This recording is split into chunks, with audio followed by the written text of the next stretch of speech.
जय महाराष्ट्र विद्यार्थी मित्रांनो, पुन्हा एकदा आपल्या सर्वांचं आपल्या आवडीच्या लाडक्या यूट्यूब चॅनलवर स्वागत आहे. आज आपण अत्यंत महत्त्वाचा विषय शिकणार आहोत. तो म्हणजे पंचायत राज, स्थानिक स्वराज्य संस्था. आपल्याला माहीत आहे 73व्या 74व्या घटना दुरुस्तीनुसार पंचायत राजला आपण वैधानिक दर्जा दिला. परंतु पंचायत राजचा जेव्हा आपण इतिहास लक्षात घेतो तेव्हा लक्षात येते की पंचायत राजचा सुवर्णकाळ कुठला असेल तर तो प्राचीन भारतातील कालखंड आहे.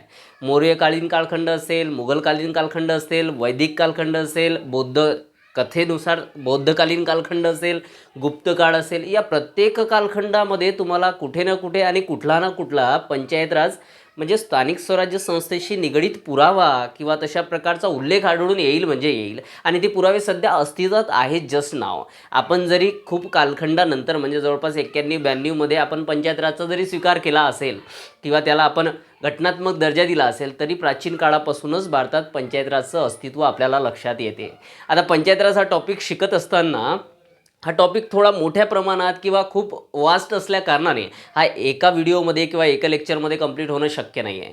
त्या कारणाने याच्यासाठी जवळपास 2 किंवा 3 लेक्चर करावे लागतील. या व्हिडिओमध्ये आपण पंचायत राज किंवा स्थानिक स्वराज्य संस्थेची नेमकी भारतातील ऐतिहासिक किंवा जागतिक स्तरावरील ऐतिहासिक पार्श्वभूमी काय आहे हे समजून घेण्याचे प्रयत्न करू, ज्यामध्ये आयोगाच्या प्रत्येक क्वेश्चन तुमचा कव्हर होईल. यानंतर कधीच तुम्हाला पंचायत राजसाठी वेगळे कुठले पुस्तकं रेफर करण्याची गरज पडणार नाही. फक्त हे असे पॉईंट तुम्ही तुमच्या वहीमध्ये नोट डाऊन करा किंवा मग आपल्या व्हिडिओ पॉज करून याचा एक स्क्रीनशॉट घेण्याचे प्रयत्न करण्याचे करा.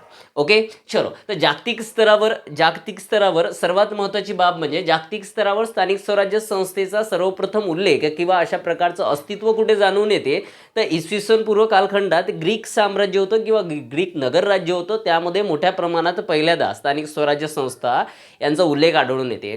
काही प्रमाणात जर लक्षात घेतलं तर असे काही देश आहेत गिनेचुने बोटावर मोजण्यासारखे की त्या देशांमध्ये सुद्धा स्थानिक स्वराज्य संस्था अशा प्रकारच्या काही संस्था अस्तित्वात होत्या ते लक्षात येते. जे मी इथे तुम्हाला दाखविण्याचा प्रयत्न केला की जागतिक स्तरावर Russia, Bulgaria, France, Germany, Ireland या सर्व देशांमध्ये सुद्धा स्थानिक स्वराज्य संस्था अस्तित्वात होत्या. परंतु सर्वात प्राचीन कालखंड इसवी सन पूर्व कालखंडात ग्रीक साम्राज्यात आपल्याला स्थानिक स्वराज्य संस्थांचे अस्तित्व जागतिक स्तरावर आढळून येते. ओके, आता ज्यावेळेस आपण भारताचा विचार करतो आपल्या सिलेबसचा सर्वात जास्त महत्त्वाचा भाग कोणी असेल तर भारताचं पंचायत राज. जागतिक स्तरावरचं जास्त विचारल्या जाणार नाही, परंतु कदाचित शक्यता नाकारता येणार नाही की त्यावर काही येते की नाही येत. ओके, शक्यता नाकारता येणार नाही कारण येऊ शकते कदाचित, ठीक आहे. परंतु एवढीच माहिती पुरेशी आहे. त्यानंतर पुढे चालू आपण की भारताच्या इतिहासामध्ये पंचायत राजला कुठे स्थान आहे किंवा अस्तित्व कशा पद्धतीचं होतं. तर भारताचा इतिहास कालखंड आपण ज्यावेळेस लक्षात घेतो जवळपास पाषाण युगापासूनच म्हणजे प्राचीन काळापासूनच भारतामध्ये पंचायत राजचं किंवा स्थानिक स्वराज्य संस्थेचं अस्तित्व आपल्याला आढळून येते. आपण ज्यावेळेस पूर्ण इतिहास भारताचा लक्षात घेतो तेव्हा भारत ऐतिहासिक दृष्टिकोनातून आता असलेल्या सिच्युएशनपेक्षा कितीतरी प्रगत होता. मग सिंधू संस्कृती म्हणा, पंचायत राजचं अस्तित्व म्हणा, त्यावेळची शेती म्हणा किंवा त्यावेळचं लोकांचं राहणीमान म्हणा, नगररचना म्हणा, त्या प्रत्येकच गोष्टीत आपण प्राचीन काळात प्रगत होतो. आता जसे जसे आपण पुढे येत चाललो तशी आपली अधोगतीकडे आपलं मार्गक्रमण चालू आहे. आपण प्रत्येक गोष्टीत अधोगतीकडे चाललो आहे. आपण जर थोडा इतिहास लक्षात घेतला तर समजेल आपल्याला. त्यासाठी काय करावं लागेल तर त्यासाठी सर्वात महत्त्वाची बाब या भारतातील सर्वात महत्त्वाची बाब म्हणजे इगो किंवा अदर लोकांचं जे काही भेदभाव आहे तो कमी करणं अत्यंत गरजेचं आहे. एकोप्यानं राहणं गरजेचं आहे. ते सर्वात महत्त्वाची बाब आहे आणि ते कोण करू शकते तर सुशिक्षित वर्गच करू शकते. त्यासाठी तुम्ही आम्ही लोक शिकत आहोत, ठीक आहे, लक्षात घ्या. सो प्राचीन काळाचा विचार केला तर प्राचीन काळामध्ये जवळपास पाषाण युगात पंचायत राज किंवा स्थानिक स्वराज्य संस्था असा उल्लेख जरी आढळत नसेल तरी एक गोष्ट महत्त्वाची आढळते की तेथील लोक टोळ्या करून राहायचे आणि त्या टोळीचा कोणीतरी एक प्रमुख असायचा. आणि हीच प्रारंभिक पार्श्वभूमी आहे पंचायत राजची किंवा प्रारंभिक बेस कुठला असेल पंचायत राजचा तर हाच आहे. आणि तो कुठे आढळून येते तर पाषाण युगामध्ये आढळून येते. म्हणजे प्राचीन कालखंडातील पाषाण युगामध्ये अशा प्रकारची सिच्युएशन आढळून येते जेथूनच खऱ्या अर्थाने पंचायत राजचा उगम झाला असेल, उदय झाला असेल असं म्हणणं काही वावगं ठरणार नाही. पुढे चालत असताना वैदिक कालखंड जो आहे भारताचा म्हणजे वेद ज्या कालखंडात निर्माण झाले जवळपास आपल्याला माहीत आहे की भारताचे 4 प्रकारचे भारताचे ऐतिहासिक वेद आहेत. आपण म्हणतो, बरेच लोक म्हणतात की ते ब्रह्मदेवाने लिहिलेले आहे, परंतु आपण त्याच्यावर भाष्य करणार नाही. आपल्याला सध्या काय शिकायचं आहे त्याकडे फोकस करा. वैदिक कालखंडात सर्वप्रथम ग्रामसभेचा उल्लेख आढळून आला. वैदिक कालखंडातील किंवा 4 वेदांपैकी ऋग्वेद जो आहे त्या ऋग्वेदामध्ये सर्वप्रथम आपल्याला ग्रामसभा अशा प्रकारची सिच्युएशन किंवा ग्रामसभा अशा प्रकारची एक संकल्पना अस्तित्वात होती असं लक्षात येते, म्हणजे ऋग्वेदात आढळून येते. ओके, त्यानंतर पुढे जात असताना जसे जसे आपण पुढे येत गेलो तसे तसं समजून घेण्याचे प्रयत्न करा की रामायण जे आहे त्या रामायणामध्ये सुद्धा आपल्याला जनपद संघ अशा प्रकारची एक स्थानिक स्वराज्य संस्था आपल्याला लक्षात येते, किंवा स्थानिक एक संस्था होती, ते सर्व कार्य करायची. जनपद संघ जे गाव स्तरावर कार्य करायची, म्हणजे पंचायत राज कुठेतरी, स्थानिक स्वराज्य संस्था कुठेतरी अस्तित्वात होत्या. त्यानंतर पुढे येत असताना महाभारत कालखंडात सुद्धा ग्रामसथा अशा प्रकारची एक संस्था अस्तित्वात होती, आणि त्याचा प्रमुख जो होता त्याला ग्रामिणी म्हटल्या जायचं. ग्रामिणी हे अत्यंत महत्त्वाच्या गोष्टी आहेत, आणि हे आपण रामायण महाभारताच्या पुराव्यानिशी बोलतोय. ठीक आहे, महाभारतामध्ये ग्रामसथा अशा प्रकारची संस्था अस्तित्वात होती, आणि त्याचा प्रमुख जो होता तिला ग्रामिणी म्हटल्या जायचं. ओके, त्यानंतर पुढे थोडं ज्यावेळेस आपण येतो त्यावेळेस आपल्या लक्षात येते की भारतातील बुद्धकालीन कालखंड जो होता किंवा बुद्ध धर्माचा उत्पत्तीचा कालखंड जो होता, त्या कालखंडामध्ये अनेक जातक कथा निर्माण करण्यात आल्या, दंतकथा निर्माण करण्यात आल्या. त्या जातक कथामध्ये सुद्धा स्थानिक स्वराज्य संस्थेचा उल्लेख मोठ्या प्रमाणात आढळून येतो, आणि त्या जातक कथांमधून एक गोष्टीचा उल्लेख आपल्याला नेहमी आढळून येतो बुद्धकालीन जातक कथांमधील, ते म्हणजे गावच्या प्रमुखास तेव्हा ग्राम संयोजक म्हटलं जायचं. हे अत्यंत महत्त्वाचं आहे, परीक्षेचे परीक्षाभिमुख क्वेश्चन्स आहेत की बुद्धकालीन कालखंडात किंवा बुद्धकालीन कालखंडातील जातक कथांमध्ये गावाच्या प्रमुखाला किंवा मग तिथला जो काही ग्राम होता त्या ग्रामाच्या प्रमुखाला काय म्हटलं जायचं, तर त्याला ग्रामिणी म्हटलं जायचं. ग्रामिणी अत्यंत महत्त्वाचं आहे, IMP आहे, लक्षात घ्यायचं. ओके, पुढे जाऊ थोडंसं. बुद्धकालीन कालखंडानंतर आपल्याला माहीत आहे गुप्तकाळ झालं. ओके, आता गुप्त कालखंडात लक्षात घ्या, गुप्त कालखंडात सर्वात अभ्यासू किंवा सर्वात अर्थशास्त्राचा अभ्यास असणारा किंवा चाणक्य नीती असणारा चाणक्य म्हणजेच कौटिल्य याने अर्थशास्त्र हा ग्रंथ लिहिला. या अर्थशास्त्रात सर्वप्रथम लिखित स्वरूपात पंचायत राजशी निगडीत अत्यंत बारीक सारीक पुरावे आपल्याला आढळून आले, आणि हे पेपरला मोठ्या प्रमाणात विचारल्या जातात. गुप्त कालखंडामध्ये त्यांनी स्थानिक स्वराज्य संस्थेत म्हणजे शासन चालवण्यासाठी जवळपास 4 स्तर निर्माण केले होते. त्या 4 स्तरावरून आपण शासन तेव्हा चालवल्या जायचं. आता आपण लक्षात घेतलं तर आपल्याकडे जवळपास केंद्रस्तर, राज्यस्तर, त्यानंतर स्थानिक पातळीवर असेल, जिल्हा स्तर असेल, त्यानंतर तालुका स्तर असेल, गाव स्तर असेल, असे स्तर असायचे. आता आहेत, त्यावेळीसुद्धा असे स्तर निर्माण करण्यात आले होते. त्यावेळी जिल्हा, राज्य, प्रांत अशा प्रकारच्या सिच्युएशन नव्हत्या, परंतु त्यावेळीच त्यांनी तशा प्रकारची रचना केली होती गुप्त कालखंडात. सो त्यावेळेस जे काही गट तयार करण्यात आले होते त्याच्यापैकी सर्वात मोठा गट जो होता तो 800 खेड्यांचा मिळून होता. म्हणजे 800 खेड्यांचा एक गट तयार केला होता. त्या 800 खेड्यांचा एक गट जो होता त्याचा महसुली अधिकारी म्हणून स्थानिका हा काम पाहत होता. अत्यंत महत्त्वाचं आहे, स्थानिका हा काम पाहत होता. महसुली अधिकारी कुठल्या, तर 800 खेड्यांचा जो गट होता त्याचा महसुली अधिकारी स्थानिका. त्यानंतर दुसरा महत्त्वाचा त्याच्या खालचा गट होता 400 खेड्यांचा. 400 खेड्यांचा जो गट होता त्याचा महसुली अधिकारी होता सखता. हे नावं अत्यंत महत्त्वाचे आहे. महसुली अधिकारी होता सखता. 400 खेड्यांचा जो एक प्रमुख होता किंवा 400 खेड्यांचा जो गट होता त्याचा.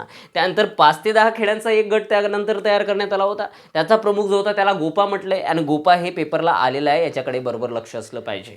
ओके, IMP आहे, अत्यंत महत्त्वाचं की 5 ते 10 खेड्यांचा एक प्रमुख गट होता त्याला गोपा म्हटलं जायचं. आणि एक शेवटचा गट होता ज्याला आपण सध्या खेडा किंवा गाव म्हणतो, तेव्हा होतं ग्राम, त्यालाच खेडं म्हटलं जायचं, आणि त्याचा जो प्रमुख होता त्याला ग्रामिका म्हटलं जायचं. इथे लक्षात घ्यावं लागेल आपल्याला, महाभारतात ग्रामिणी म्हटलं जायचं, तर गुप्त कालखंडामध्ये ग्रामिका म्हटलं जायचं. हे 4चे 4ही गट आपल्यासाठी महत्त्वाचे आहे गुप्त कालखंडात. कुठले कुठले, 800 खेड्यांचा एक गट तयार करण्यात आला होता. त्याचा जो महसुली अधिकारी होता त्याला स्थानिका म्हटलं जायचं. नंतर त्याच्या खालचा स्तर होता 400 खेड्यांचा गट. त्याचा जो महसुली अधिकारी होता त्याला सखता म्हटलं जायचं. त्यानंतर पुढचा खालचा गट होता त्याच्या 5 ते 10 खेड्यांचा एक गट तयार करण्यात आला होता. त्याचा जो काही प्रमुख होता त्याला गोपा म्हटलं जायचं. आणि त्याच्या खालचा स्तर, सर्वात लहान स्तर म्हणजे ग्राम म्हणजे गाव म्हणजे खेडं, त्याचा प्रमुख जो होता त्याला ग्रामिका म्हटलं जायचं. हे उल्लेख आपल्याला गुप्त कालखंडातील कौटिल्याच्या अर्थशास्त्र या ग्रंथात आढळून येतात. पुढे जात असताना आपल्या लक्षात येईल की मध्ययुगीन कालखंड. आता हा झाला प्राचीन कालखंड, आणि इकडे पाहू राहिलो आपण मध्ययुगीन कालखंड. मध्ययुगीन कालखंडात 2 महत्त्वाचे कालखंड लक्षात येतील आपल्या, एक म्हणजे मौर्य काळ आणि दुसरा येईल मुघल काळ, कारण मुघलांची सत्ता जवळपास भारतात आली तो कालखंड. ओके, सो मध्ययुगीन काळात मौर्य काळ. आता मौर्य काळात सुद्धा जशा पद्धतीने गुप्त कालखंडात काही महत्त्वाचे स्तर निर्माण करण्यात आले होते, तसेच मौर्य कालखंडात सुद्धा ही स्तर निर्माण करण्यात आले होते. त्यामध्ये काय निर्माण करण्यात आलं होतं, त्यामध्ये गावांचे गट तयार करण्यात आले होते. 400 गावांचा गट, 200 गावांचा गट, 10 गावांचा गट किंवा मग गाव, अशा प्रकारे 4 स्तर निर्माण करण्यात आले होते मौर्य कालखंडात. हे सुद्धा पेपरला विचारले आणि विचारत जातील. त्यांचा प्रमुख कोण होता किंवा त्या गटांच्या पूर्ण समूहाला नेमकं काय म्हटलं जायचं हे समजलं पाहिजे. सो 400 गावांचा जो गट निर्माण करण्यात आला होता त्या गटाला म्हटलं जायचं द्रोणमुख. द्रोणमुख म्हटलं जायचं. 400 गावांच्या गटाला मौर्य कालखंडात द्रोणमुख म्हटलं जायचं. 200 गावाच्या गटाला खारवटिक म्हटलं जायचं. 200 गावाचा गट जो होता त्याला खारवटिक हे जुळवामध्ये आलेला आहे. त्यानंतर 10 गावांचा जो गट होता त्याला संग्रहण म्हटलं जायचं. आणि जो 500 कुटुंबाचा एक गट त्याला गाव, खेडं किंवा ग्राम म्हटलं जायचं, ज्याचा प्रमुख हा मुखिया किंवा मुकादम असायचा. मुखिया किंवा मुकादम असायचा. हे प्रश्न पेपरला आलेत. ओके. आणि पूर्णच्या पूर्ण गावाचा म्हणजे या 500 कुटुंबाचं जे एक गाव होतं, ग्राम होतं, त्याचा हिशोब कोण पाहायचा? त्याचा हिशोब पाहण्यासाठी एक पद होतं महत्त्वाचं, ते नाव होतं पटवारी, ज्याचा आपण आता पटवारी म्हणून म्हणजे तलाठी म्हणून उपयोग करतो. आता तलाठीची मोठी नोटिफिकेशन आलं आहे, त्याच्या तयारीला लागा. मोठ्या प्रमाणात आपले विद्यार्थी लागायला हवेत. ओके. सो गावाचा हिशोब करण्यासाठी पटवारी हे पद होतं. ओके, लक्षात घ्या. तर हे मौर्यकालीन स्थानिक स्वराज्य संस्थेचं अस्तित्व आपल्याला इथे लक्षात येते.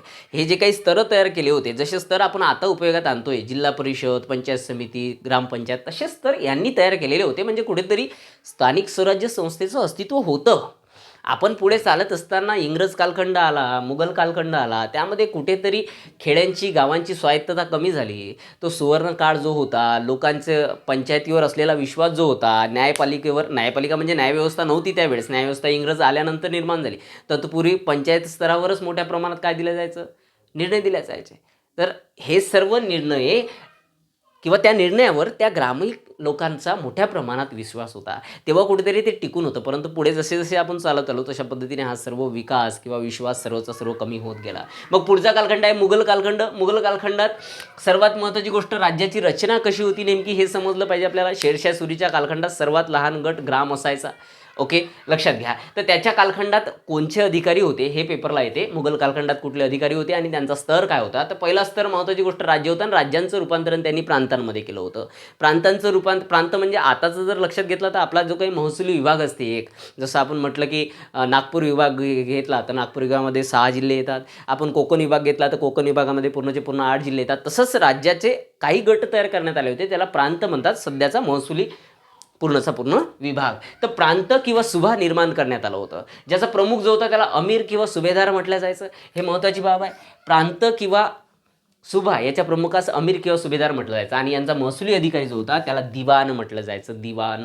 ओके. त्यानंतर पुढचं प्रांताच्या खालचा गट जर लक्षात घेतला आपण, त्याला सरकार किंवा घशीकड म्हटलं जायचं. सरकार किंवा घशीकड. ओके, दोन्ही शब्द अत्यंत महत्त्वाचे आहेत, सरकार किंवा घशीकड. आताचा जो जिल्हा आहे त्या जिल्हा स्तरावर किंवा जिल्ह्याचं आताचं जे काही नाव त्यावेळेचं जे नाव होतं त्यावेळेस त्याला सरकार किंवा घशीकड म्हटलं जायचं. इथूनच पुढे सरकार अशा प्रकारचा शब्दप्रयोग पुढे वाढत गेला. त्याचा जो प्रमुख होता त्याला फौजदार किंवा घशीकदार म्हटलं जायचं. फौजदार किंवा घशीकदार. आणि याचा जो काही महसुली अधिकारी होता याला अंमलगुजार म्हटलं जायचं. अंमलगुजार. त्यानंतर पुढचा त्याच्या खालचा गट होता, जसं आपला आताचा तालुका आहे तशाच पद्धतीने पुढचा गट होता परगणा.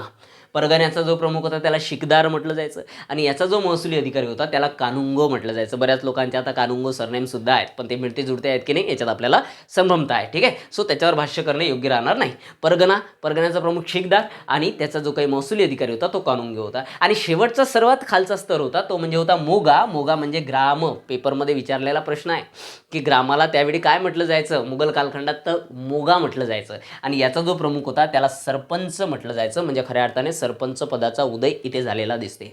सरपंच पद निर्माण कोणत्या कालखंडात निर्माण झालं तर मुघल कालखंडात निर्माण झालं. आणि याचा जो काही महसुली अधिकारी होता तो पटवारीच होता. जशा पद्धतीने मौर्य कालखंड तशाच पद्धतीने हा कालखंड पुढे चालत आला. आणखी महत्त्वाच्या बाबी मुघल कालखंडाशी निगडीत की इथेच कोतवाल आणि सरपंच हे दोन महत्त्वाचे पद निर्माण करण्यात आले. विचारतील पेपरला की कुठल्या काळात कोतवाल हे पद निर्माण करण्यात आलं. त्यानंतर पुढचं महत्त्वाची गोष्ट, कर वसुलीचे कार्य करण्यासाठी पटवारीची नेमणूक करण्यात आली होती. हे सर्वात महत्त्वाची बाब आहे. कोणत्या काळात? मुघल कालखंडात. त्यानंतर न्याय देण्यासाठी चौधरी हे पद निर्माण करण्यात आलं होतं. न्याय देण्याचं कार्य कोण करत होतं? तर चौधरी. न्याय देण्याचं कार्य चौधरी करत होते. आणि गावाच्या देखभालीसाठी एक पद निर्माण करण्यात आलं होतं, जे मानसिकता लोकांची दूषित आहे आजच्या कालखंडात, ते पद निर्माण करण्यात आलं होतं. ते मूळ पद होतं असं इतिहास म्हणते, असं मी म्हणत नाही. ते आहे पाटील. पाटील हे पद आहे. बरेच लोक आता पाटील हे बिरुद लावून मिरवण्याचे प्रयत्न करतात, परंतु लक्षात घेण्यासारखी बाब, गौरवाची बाब होती त्यावेळी, गौरवाची बाब होती, कारण पाटील पद हे काय करायचं, पाटील पदावर आलेला प्रत्येक व्यक्ती गावाची देखरेख करायचा, तर त्याच्याकडे काम असायचं. म्हणून एक प्रमुख म्हणून किंवा गावावर सर्व लक्ष ठेवणे, गावाची देखभाल करणे, कोणाला कुठला त्रास होऊ नये, कुणाला कुठल्या अडचणी असतील तर त्यांना त्याच्यातून बाहेर करावं, हे सगळेचे सगळे कामं पाटील करायचे. अशा पद्धतीने आपल्याला जवळपास इतिहास कालखंड किंवा इतिहासपूर्व कालखंड, प्राचीन काळापासूनच भारतामध्ये पंचायत राजचं किंवा स्थानिक स्वराज्य संस्थेचं अस्तित्व आढळून येते. जे अस्तित्व आपण पुढे येत असताना कुठेतरी ढासळत गेलं, कमी होत गेलं. त्यानंतर स्वातंत्र्यपूर्व कालखंड म्हणजे जवळपास असं म्हणू आपण की मुघल शासनानंतर आपल्या भारतात इंग्रज सत्ता आल्या, युरोपीय सत्ता आल्या, ऑलमोस्ट 1600पासूनच पुढे येणं चालू झालं आहे. आणि तेव्हापासून कुठेतरी वेगळ्या प्रकारच्या सिच्युएशन्स निर्माण झाल्या किंवा आर्थिक विकेंद्रीकरणावर मोठ्या प्रमाणात आर्थिक विकेंद्रीकरण दाबून ठेवण्याचा प्रयत्न करण्यात आला. परंतु पुढे जसे जसे येत गेलो तशा पद्धतीने वेगवेगळ्या प्रकारचे व्हाईसराय, गव्हर्नर जनरल येत गेले आणि त्यांनी वेगवेगळ्या प्रकारचे कार्य करणं चालू केले. तर आपल्याला पाहायचं आता पंचायत राजचा किंवा स्थानिक स्वराज्य संस्थेचा स्वातंत्र्यपूर्व कालखंडातील काय विकास होता किंवा काय अस्तित्व होतं हे लक्षात घेण्यासारखी बाब आहे. तर स्वातंत्र्यपूर्व कालखंडात सर्वात महत्त्वाची बाब, जिथून पंचायत राज संस्थांना किंवा स्थानिक स्वराज्य संस्थेना उगवती कडा लागली असं म्हणून आपण, उतरती कडा म्हणता येणार नाही आपल्याला, तिथून उगम खऱ्या अर्थाने चालू झाला. तिथून कुठेतरी मोठ्या मोठ्या स्थानिक स्वराज्य संस्थेच्या स्थापना होऊ लागल्यात. तर स्वातंत्र्यपूर्व कालखंडात पहिली महत्त्वाची स्थानिक स्वराज्य संस्थेला उभारणी देणारी कोणती गोष्ट घडली असेल ते म्हणजे भारतातील पहिली महानगरपालिका. भारतातील पहिली महानगरपालिका स्थापन झाली 29 सप्टेंबर 1688ला. तारीख अत्यंत महत्त्वाची आहे, आपल्याला पेपरला विचारली जाते. 29 सप्टेंबर 1688 या तारखेला भारतातील पहिली महानगरपालिका स्थापन करण्यात आली, जिला मद्रास महानगरपालिका म्हणतात. चेन्नई महानगरपालिका तुम्ही म्हणू शकता, ऑप्शननुसार बरोबर चूज करायचं. पहिली महानगरपालिका. पुढे जात असताना 1772मध्ये वॉरन हेस्टिंग्ज नावाचा जो काही आपल्याकडे गव्हर्नर होता, गव्हर्नर जनरल होता, जवळपास 1772मध्ये याने एक पद निर्माण केलं जे स्थानिक स्वराज्य संस्थेतील अत्यंत महत्त्वाचं पद त्यावेळी समजलं जायचं. ते म्हणायचं जिल्हाधिकारी, म्हणजे आताचं जे काही आपल्याकडे असते डिस्ट्रिक्ट मॅजिस्ट्रेट, ते जे पद असते, ते जे पद आहे ते कोणी तयार केलं, हा इंडिव्हिज्युअल क्वेश्चन विचारला जातो. त्याचं नाव आहे वॉरन हेस्टिंग आणि विचारलेलं आहे बऱ्याच परीक्षेमध्ये की जिल्हाधिकारी हे पद कोणी निर्माण केले. त्यानंतर पुढे जात असताना पुढची महत्त्वाची घटना कोणती घडली तर पहिली म्युनिसिपल कायदा भारतात तयार करण्यात आला. पहिला महानगरपालिका कायदा म्हणू आपण याला. पहिला म्युनिसिपल कायदा करण्यात आला बंगाल प्रांतात. केव्हा करण्यात आला तर 1842मध्ये. पहिला महानगरपालिका कायदा आहे भारतातील, तो आहे बंगाल प्रांतात झालेला 1842. त्यानंतर पुढची महत्त्वाची बाब, संपूर्ण भारतासाठी 1950मध्ये हा जो काही 1942चा पहिला म्युनिसिपल कायदा होता हाच संपूर्ण भारतासाठी लागू करण्यात आला. केव्हा तर जवळपास 8 वर्षानंतर, म्हणजे 1842ला स्थापन झाला, निर्माण झाला आणि 1850ला इथे थोडीशी चूक झाली, 1850ला हाच कायदा संपूर्ण भारतासाठी लागू करण्यात आला, म्युनिसिपल कायदा. पुढे जात असताना लॉर्ड मेयो नावाचा एक महत्त्वपूर्ण व्हाईसराय किंवा गव्हर्नर जनरल आला, ज्याने आर्थिक विकेंद्रीकरणाचा सिद्धांत मांडला. आर्थिक विकेंद्रीकरण म्हणजे आर्थिक बाबी केंद्रित होऊ न देणे, प्रत्येक लोकांपर्यंत आर्थिक समानता व्हावी किंवा ग्रामीण भागातील ग्रामीण लोकांपर्यंत सुद्धा सर्व गोष्टी पोहोचाव्यात, अशा प्रकारचा हा सिद्धांत होता. हा सिद्धांत लॉर्ड मेयो याने 1870मध्ये मांडला, म्हणून आर्थिक विकेंद्रीकरणाचा याला जनक म्हटलं जातं. हा एक प्रश्न विचारला जाते पेपरला, आर्थिक विकेंद्रीकरणाचा जनक कोण?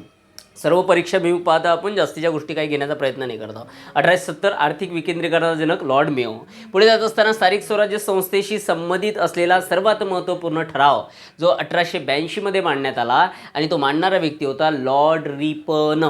बऱ्याच परीक्षेमध्ये लॉर्ड रिपन आणि लॉर्ड लिटन यांच्यामध्ये मोठा फरक लक्षात येतो किंवा मग कन्फ्युजन निर्माण होते विद्यार्थ्यांमध्ये. ठीक आहे, लक्षात घ्या. लॉर्ड लिटन हा व्हर्नाक्युलर प्रेस ॲक्ट जो होता, जो देशी वृत्तपत्रांची गडचेपी करणारा कायदा होता, तो कायदा करणारा लॉर्ड लिटन होता. परंतु हा थोडासा लॉर्ड रिपन जो आहे उदारमतवादी असल्याकारणाने याने काय केलं तर स्थानिक स्वराज्य संस्थांना बळकट करण्यासाठी पहिल्यांदा ठराव मांडला आणि तो ठराव पारितसुद्धा करून घेतला. ओके, चलो आगे जाएंगे. पुढे जात असताना बॉम्बे लोकल बोर्डाची स्थापना झाली जवळपास 1884मध्ये. आता महाराष्ट्राच्या इतिहासावर थोडं प्रमाणात फोकस करण्याचे प्रयत्न करू. बॉम्बे लोकल बोर्डाची स्थापना 1884ला झाली. त्याच 1884च्या बॉम्बे लोकल बोर्डनुसार पुढे बॉम्बेमध्ये बॉम्बे म्युनिसिपल कॉर्पोरेशन कायदा, म्हणजे म्हणून आपण मुंबई महानगरपालिका कायदा 1888मध्ये झाला. हा विचारलेला पेपरला आहे, IMP आहे. मुंबई महानगरपालिका कायदा, बॉम्बे म्युनिसिपल ॲक्ट केव्हा झाला तर 1888. आणि याच कायद्यानुसार महाराष्ट्रातली पहिली महानगरपालिका महाराष्ट्रात स्थापन करण्यात आली, मुंबई महानगरपालिका 1888. कायदासुद्धा 1888. या कायद्यानेच महाराष्ट्रातील पहिली महानगरपालिका स्थापन करण्यात आली. पुढे जात असताना काय झालं तर पुढे जात असताना विकेंद्रीकरणासाठी एक भारत सरकारकडून किंवा जे काही आपल्याकडे इंग्रज होते, इंग्रजांकडून एक कमिशन राबविण्यात आलं किंवा एक कमिशन स्थापन करण्यात आलं. विकेंद्रीकरणासाठी आयोग तयार करण्यात आला, त्याला म्हणतात रॉयल कमिशन, जो 1907मध्ये स्थापन करण्यात आला होता. कशासाठी तर विकेंद्रीकरणासाठी. म्हणजे येथून खऱ्या अर्थाने कुठेतरी स्थानिक स्वराज्य संस्थांना बळकटीकरण मिळणार होतं. कारण विकेंद्रीकरण करणे म्हणजे शाही जे आपल्याकडे जे काही सरकार आहे किंवा अधिकार आहे त्या अधिकारांची विभागणी करणे, याला आपण विकेंद्रीकरण म्हणू शकतो. ज्याचे अध्यक्ष होते चार्ल्स हॉबहाऊस. हे सुद्धा आपल्याला पेपरमध्ये विचारला जाईल. 1907ला रॉयल कमिशन ऑन विकेंद्रीकरणावर जे स्थापन करण्यात आलं होतं त्याचे अध्यक्ष होते चार्ल्स हॉबहाऊस. पुढे जात असताना मॉन्टेग्यू चेम्सफोर्ड कायदा 1919 आपल्याला माहीत आहे. हा सुधारणात्मक कायदा होता, सर्वात महत्त्वपूर्ण कायदा होता भारतीय इतिहासातला मॉन्टेग्यू चेम्सफोर्ड सुधारणा कायदा. या सुधारणा कायद्याने एक चुकीची गोष्ट केली. मी तुम्हाला सांगितले की इंग्रजांपैकी काही अधिकारी उदारमतवादी जरी असले तरी काही हे भारताला फक्त लुटण्यासाठी आले होते. त्याच्याचपैकी हे एक उदाहरण म्हणून आपल्याला लक्षात ठेवता येईल की मॉन्टेग्यू चेम्सफोर्ड सुधारणा कायदा 1919चा केला. ज्या कायद्याने आपण काय केलं तर जे काही याच्यापूर्वी 2 खाते निर्माण करण्यात आले होते इंग्रज सरकारमध्ये, एक सोपीव खातं आणि एक राखीव खातं. राखीव खातं जे होतं ते खाते सर्वचे सर्व इंग्रजांकडे देण्यात आले होते. यामध्ये अत्यंत महत्त्वपूर्ण विषयांचा समावेश होता. आणि जे सोपीव खाते होते त्यामध्ये एकदम चिल्लर किंवा कमी महत्त्वाच्या खात्यांचा समावेश होता, जे खाते भारतीयांकडे देण्यात आले होते. आणि 1919च्या कायद्याने काय केलं तर 1919च्या कायद्याने या पंचायत राज किंवा स्थानिक स्वराज्य संस्था हा जो काही विषय आहे हा सोपीव खात्यात टाकण्यात आला, म्हणजे कमी महत्त्वाच्या खात्यात टाकण्यात आला. अत्यंत महत्त्वाची बाब आहे, पेपरला विचारल्या जाईल. पुढे जाऊन 1925मध्ये ग्रामपंचायतीचे सर्वेक्षण करण्यासाठी, जेवढेही त्यावेळी ग्रामपंचायती अस्तित्वात होत्या त्या ग्रामपंचायतीचं संरक्षण करण्यासाठी एक कमिशन स्थापन करण्यात आलं, एक समिती स्थापन करण्यात आली जिचं नाव होतं हॅच समिती. हे सुद्धा पेपरला विचारले जाते. कुठल्या वर्षीचे 1925ची, कशासाठी होती तर ग्रामपंचायतीचं सर्वेक्षण करण्यासाठी. अखिल भारतीय स्थानिक स्वशासन संस्था कायदा करण्यात आला. त्यानंतर पुढे 1926मध्ये अखिल भारतीय म्हणजे पूर्ण भारतासाठी एक स्थानिक स्वराज्य संस्थेसाठी एक कायदा करण्यात आला, जो पूर्ण भारतभर लागू असेल. तो कायदा करण्यात आला 1926मध्ये. 1926 हा करण्यात आला. हा सुद्धा अत्यंत महत्त्वाचा कायदा आहे. आपण पूर्ण स्वातंत्र्यपूर्व कालखंड पाहण्याचे प्रयत्न करू. नंतर मग 1935चा कायदा आपल्याला माहीत आहे, भारत सरकारचा ब्रिटिश भारत सरकार कायदा म्हणतो आपण याला. याच कायद्याने भारतात प्रांतिक कायदेमंडळाची स्थापना करण्यात आली. भारतीयांना कुठेतरी निवडणुका लढण्याचा अधिकार मिळाला आणि स्थानिक शासनामध्ये सर्व समावेश करण्याचा किंवा समाविष्ट होण्याचा एक चान्स मिळाला, असं म्हटलं तरी वावगं ठरणार नाही. तर या कायद्यानुसार जर आपल्या स्थानिक लोकांना जर शासनामध्ये जाण्याचा अधिकार मिळाला तर कुठेतरी याच कायद्याने जे आपल्याकडे स्थानिक स्वराज्य संस्था होत्या यांना मोठ्या प्रमाणात स्वायत्तता प्राप्त झाली असेल किंवा त्यांच्याकडे जास्तीत जास्त लक्ष दिल्या गेलं असेल. जवळपास 1935पर्यंत अशा पद्धतीने आपल्या भारतात स्वातंत्र्यपूर्व कालखंडात स्थानिक स्वराज्य संस्थेचा विकास होत गेला, ज्यामध्ये काही इंग्रज अधिकाऱ्यांचा सुद्धा हात होता तर ज्यामध्ये काही भारतीयांचा सुद्धा मोठ्या प्रमाणात हात होता. परंतु सर्वात महत्त्वाचे 2 व्यक्ती लॉर्ड मेयो जे आहेत आर्थिक विकेंद्रीकरणाचे जनक, ज्यांनी आर्थिक विकेंद्रीकरणाचा सिद्धांत मांडला 1870मध्ये, आणि दुसरा व्यक्ती आहे लॉर्ड रिपन, ज्यांनी स्थानिक स्वराज्य संस्थेचा ठराव मांडला, ज्यांना स्थानिक स्वराज्य संस्थेचा जनक म्हटलं जाते. त्यांनी 1882मध्ये मांडला. हे 2 नावं अत्यंत महत्त्वाचे, नेहमी पेपरला येतील. त्यानंतर बॉम्बे लोकल बोर्ड आणि Bombay municipal act. Bombay municipal corporation केव्हा स्थापन झाली ते भारतातील पहिली महानगरपालिका कुठली. त्यानंतर हॅच समिती, हॉबहाऊस, चार्ल्स हॉबहाऊस, हे सगळंचं सगळं आपल्याला पेपरमध्ये मोठ्या प्रमाणात विचारलं जाईल. पुढे जात असताना ज्यानंतर 1935 नंतर आपल्याला जवळपास 12-13 वर्षातच आपल्याला स्वातंत्र्य मिळालं. तिथपर्यंत स्वातंत्र्यपूर्व कालखंडात 1935 नंतर आपण स्वातंत्र्यासाठी झगडत होतो आणि दुसरी महत्त्वाची गोष्ट दुसरं महायुद्ध होतं. त्या कारणाने पुढच्या काही जास्त मोठ्या प्रमाणात सुधारणा होऊ शकल्या नाही. पण स्वातंत्र्य मिळाल्यानंतर म्हणजेच काय तर स्वातंत्र्योत्तर कालखंडात मोठ्या प्रमाणात स्थानिक स्वराज्य संस्थेचा विकास करण्यासाठी आपण पुढे आलो. त्यासाठी पहिला प्रयत्न कुठे झाला असेल तर तो झाला 1948ला. स्थानिक स्वराज्य संस्थेवर चर्चा करण्यासाठी, याचा विकास घडवून आणण्यासाठी किंवा त्यावर आणखी काही उपाययोजना करता येतील या सगळ्या गोष्टींसाठी एक पहिल्यांदा बैठक भरवण्यात आली दिल्लीला 1948ला. स्वातंत्र्य भेटल्यानंतर लगेच दुसऱ्या वर्षी, जिचे अध्यक्ष होते राजकुमारी अमृत कौर. राजकुमारी अमृत कौर त्यावेळेच्या भारताच्या पहिल्या महिला बालकाला आरोग्यमंत्री होत्या. राजकुमारी अमृत कौर अत्यंत महत्त्वाचे अध्यक्ष, आणि या बैठकीचे उद्घाटक होते पंडित जवाहरलाल नेहरू, प्रधानमंत्री भारताचे पहिले. ओके, आता ते झाल्यानंतर दुसरा प्रयत्न स्वातंत्र्योत्तर कालखंडात कोणता करण्यात आला, तर भारतामध्ये 2 ऑक्टोबर 1922ला राज्यघटना लागू झाल्यानंतर 2 ऑक्टोबर 1922ला नियोजन कालखंडात म्हणजे पंचवार्षिक योजनांच्या कालखंडात पहिला सामुदायिक विकास कार्यक्रम चालू करण्यात आला. पहिल्या पंचवार्षिक योजनेत सामुदायिक इंटिग्रेटेड डेव्हलपमेंट प्रोग्राम म्हणू शकतो आपण त्याला, 2 ऑक्टोबर 1922. पण एकाच वर्षात लक्षात आलं की हा पूर्णचा पूर्ण प्रोग्राम, पूर्णचा पूर्ण विकास कार्यक्रम हा अयशस्वी झाला आहे. आणि या अयशस्वीतेचे कारण शोधण्यासाठी किंवा त्याच्यावर आणखी महत्त्वाची गोष्ट, त्याच्यावर अजून वेगळ्या पद्धतीने प्रभावात्मक कार्य करण्यासाठी परत एक योजना चालू करण्यात आली. पहिल्याच पंचवार्षिक योजनेत चालू करण्यात आली 2 ऑक्टोबर 1953मध्ये, जिचं नाव आहे राष्ट्रीय विस्तार योजना. या 3 महत्त्वाच्या गोष्टी स्वातंत्र्योत्तर कालखंडात करण्यात आल्या, महत्त्वपूर्ण होत्या. ओके, आणि या दोनही संस्था पूर्णपणे अयशस्वी झाल्या. या दोनही संस्था अयशस्वी झाल्यामुळे नंतर मग या अयशस्वीतेचं कारण शोधण्यासाठी भारत सरकारने एक समिती स्थापन केली, जिचं नाव होतं बलवंतराय मेहता समिती.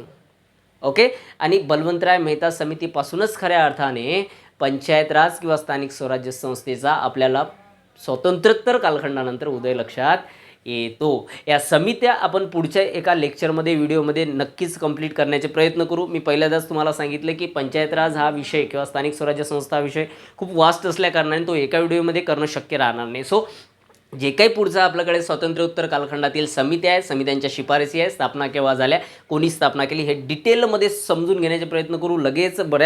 लगेच काही कालखंडानंतर लगेच तुम्हाला दुसरा एक व्हिडिओ आपल्या यूट्यूबवर मिळेलच.